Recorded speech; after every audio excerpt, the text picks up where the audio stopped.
I often get interesting things in the mail, but today I'm super excited. I got my Kickstarter award for Pleistocene Park.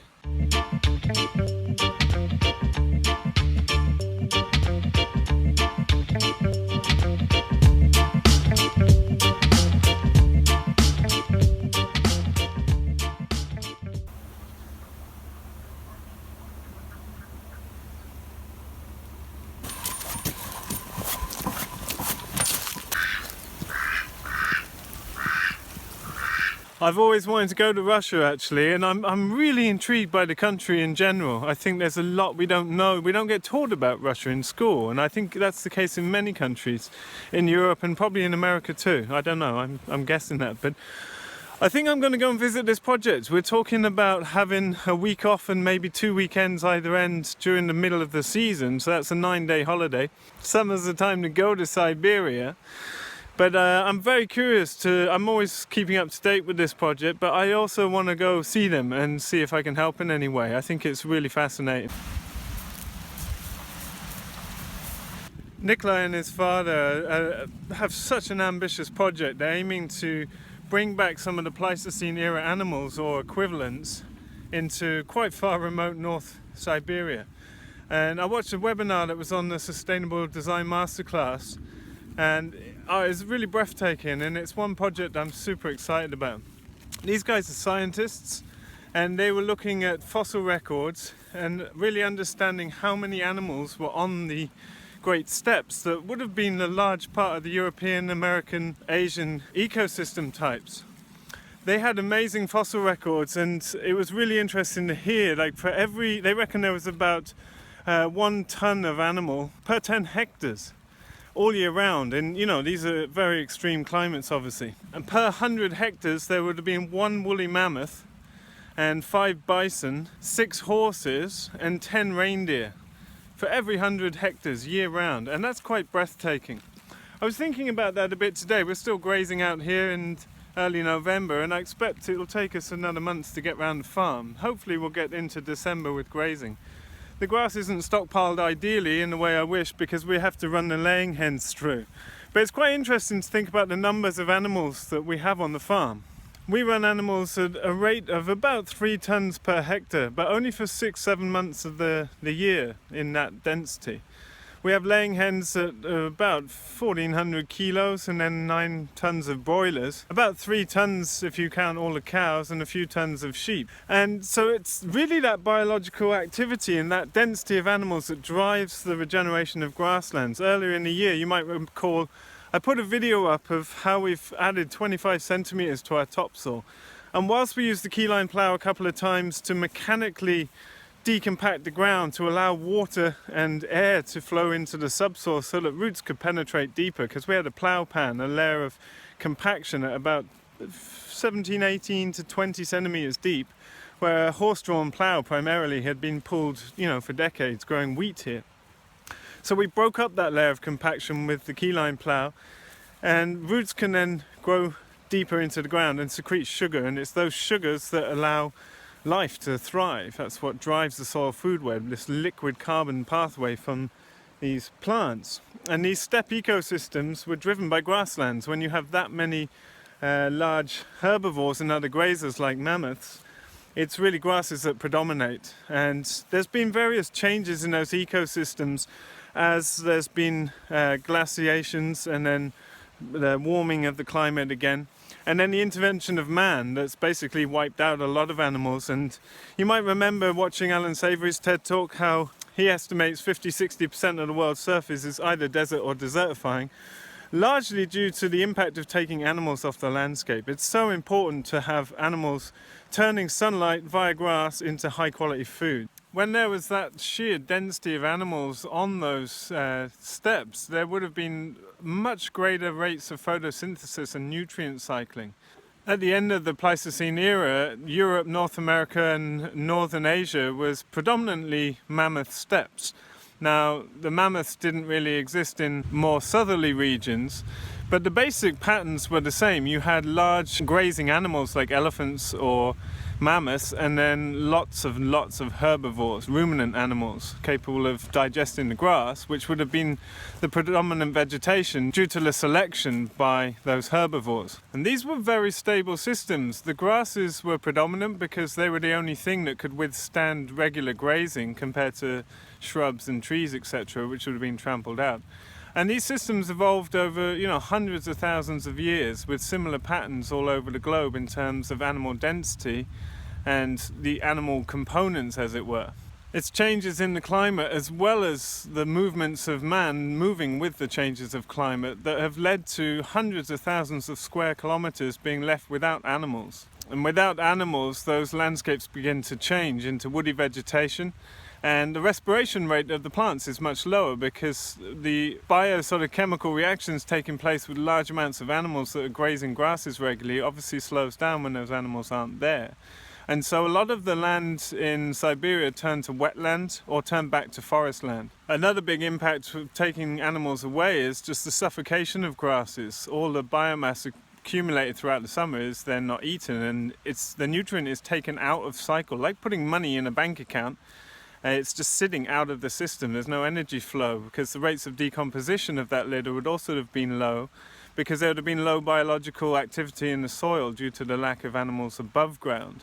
To have thriving life in the ground, you need thriving life on the ground. One thing they're trying to do with their project is to increase the areas of original steppe by bringing back some of these animals to the landscape, increasing the albedo effect compared to the modern day low nutrition landscapes that cover so many hundreds of thousands of square kilometers in that region. What's amazing is the process they've had to take to bring animals that far north where no one's really living. They're about 1,000 kilometers up from where other people are, in dense populations. I'm going to put a link to their project in the notes here. But they were showing how they like bringing animals on ferries, in super harsh conditions and driving them in the back of Russian army trucks where the windscreen's totally frozen over. They can just peek through a hole in the ice and driving for, days like this. And then I love to think about whenever we have some hard days here and bad weather, these guys are, to put fence posts in to bring animals back to Pleistocene Park, they've had to get a tank and a steam generator. And they have to blow steam to melt the permafrost to just be able to put a fence post up. So, it really puts things into context when we think we've had a hard day of work. So I'm super happy to have supported this project. I don't follow so many different Kickstarters nowadays just because of the sheer number of them. But here Nikita's just sending a note to say the animals that were funded during the Kickstarter, I think they raised over $100,000, are already in the park playing their role. And there's a nice drone shot of them there. It's a super important project and I'm really excited by it. It's probably one of the most ambitious projects I've seen and of such significance. I mean, if that was taken on at a government level on large scale, that would be huge, and I'm really excited about that. I think, there's so much of our education here at the farm has been getting people to understand the importance of animals in the ecosystem, animals as the drivers of fertility in the ecosystem. And about getting enough numbers. I was recording a webinar the other day and that'll be out sometime in the coming weeks. I'll give you more details when that comes out.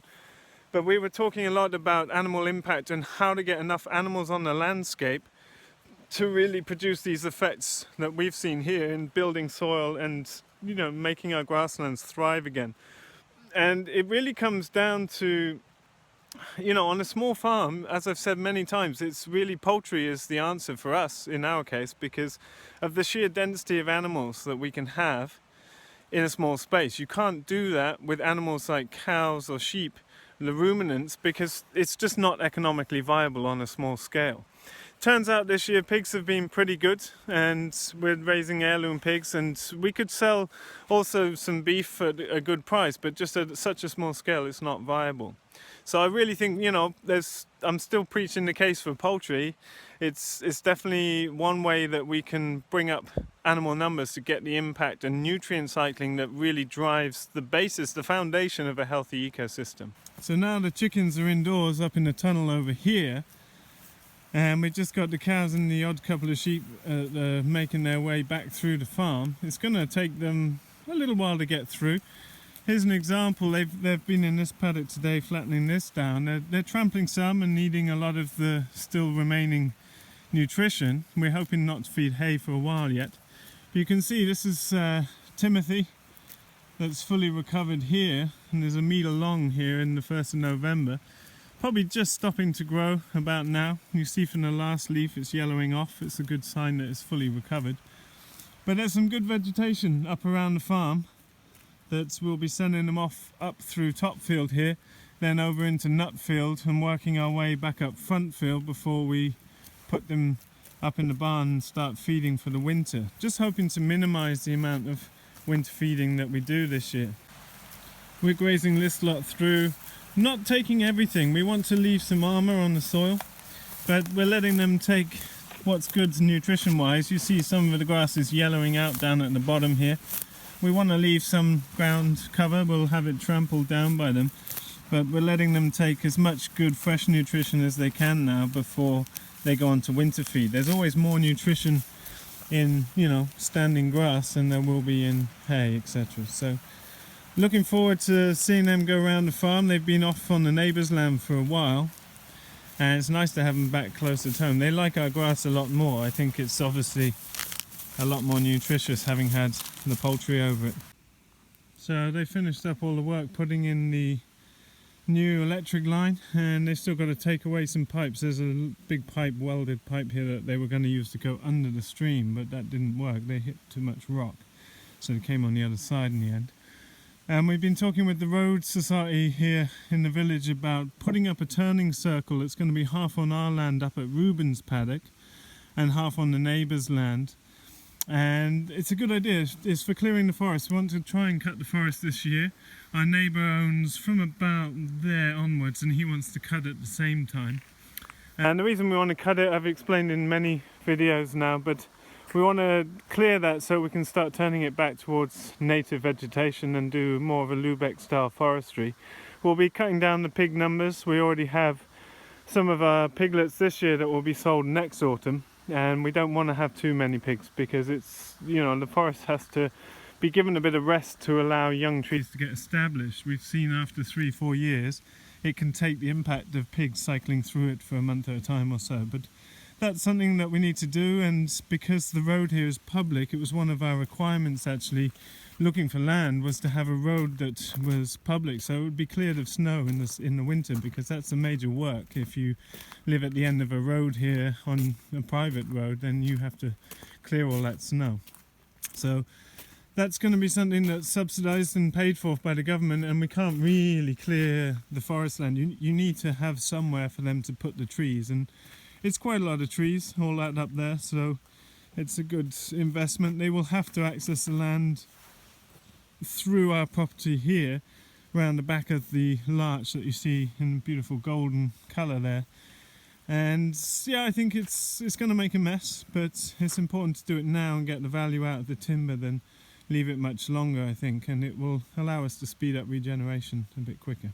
So we're settling into winter style chores. It's nice to still have the cows out, but the chickens are in and everything's getting into its rhythm for the winter, a lot slower pace. It's hard to find time still to do the planning, but we're playing with different structures and ideas now, looking at all the costs, and we've had visitors and we've got visitors coming, so it's slow progress, but nice to have a slower rhythm. I've been exhausted and I'm really ready for a holiday actually. The guys had a good time going to Stockholm and dropped off a lot of podges. Turned out someone had a quarter pig ordered that they didn't actually know they'd ordered, so the guys were stuck outside the shop with a quarter of a pig, but managed to sell it to the shop owners while we were doing a drop-off, so that worked out really well. And then they picked up some industrial stainless steel shelving from our friend's shop, who closed his shop down in Stockholm and is retired. Don't know what we're going to do with it yet, but it's the sort of thing we love getting. This is, you know, expensive, heavy-duty industrial racking that fill the whole shop. It's quite compacted and it's folded up stage, but one of these free resources that will get put to really good use, I'm sure.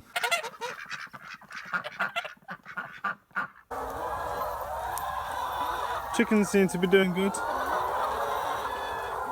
We give them ventilation during the day, both from the sides, but the ends, the doors as well. We're going to put some automated vents up in the top. Some of these vents that oil filled, so they open at a set temperature. They can be tweaked a bit, and they go straight into the polytunnel plastic. So it's a nice investment, but probably one we'll make next spring when we start growing tomatoes in here. There's going to be 1,200 tomato plants in here.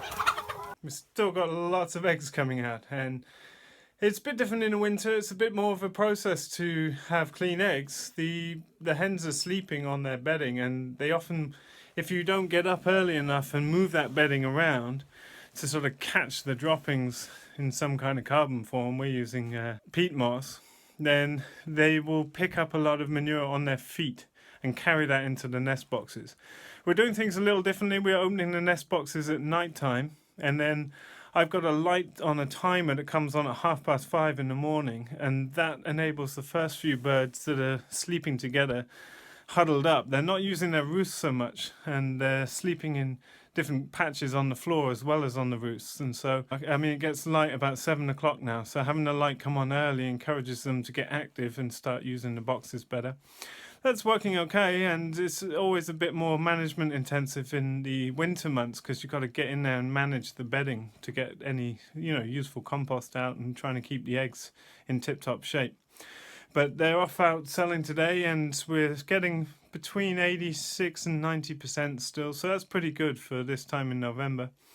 And I expect the egg count to drop throughout the winter. It'll go down to like 75% or so in the coldest months, like February, March time. It's nice. The egg packery must be kept between, I think it's 8 and 16 degrees, so it's always quite refreshing to come in here because it's nice and warm. I'm wearing my thermals every day now. I've got these really nice Danish organic merino wool ones. They're much thinner than I've always had organic merino ones. You can wear them for, quite a long time without washing, and they just don't smell. And I really mean that. They're really cool. But the ones we had previously were much thicker, but these actually keep me just as warm. They're a Danish brand that Astrid and, let's see if I can pull the label out here, Astrid and Carla got us all into. Don't know if you can see that, but they're really cool. Really highly recommend them. And Danish felted slippers, they're also the best. I've had them for years too. So big up Denmark for your high quality wool products. I'm upside down right now. I'm using my tilting stool quite a lot now. And I got this at the recommendation of one of our YouTube viewers. I can't remember who it was actually, who left a note about it in the comments, but it's really cool. It's about 150 euros. I would go to the Cairo last winter about 3 times a week, which costs the same. And my Cairo was awesome and did a really good job actually, but I gotta say I actually quite like this tool. It just helps stretch the back out. I find it only really helps me if I go fully upside down. I'm a kind of all or nothing guy, so I guess that's part of it, but I find like if I feel like this little feeling that my back's gonna go in the coming days if I keep going at it, then I spend a little bit of time on there in the morning and the evening, and it really helps out. So I got to say I endorse the product. It's really cool, and I've really benefited from it a lot. My back has only gone once this summer. It puts me out of action for a couple of days, but it's been really good. It's it's the least it's affected me since I was 14 or something like that. So that's it today, folks. Just a quick update. I was just excited about my new t-shirt and excited about the whole concept of this project. You can see the link below and find out more about their project. I really recommend checking that out. And thanks as always for watching our videos. You can find out more about how we graze and how we relate to grasses in other videos here on YouTube. Remember to click subscribe if you haven't already, so you can follow updates from the farm. You can find out a lot more in our book, Making Small Farms Work. And if you're designing a farm of your own and want some advice from some professional farmers, designers and educators, then see the links below too to our online training that's coming out very shortly. See you in the next video.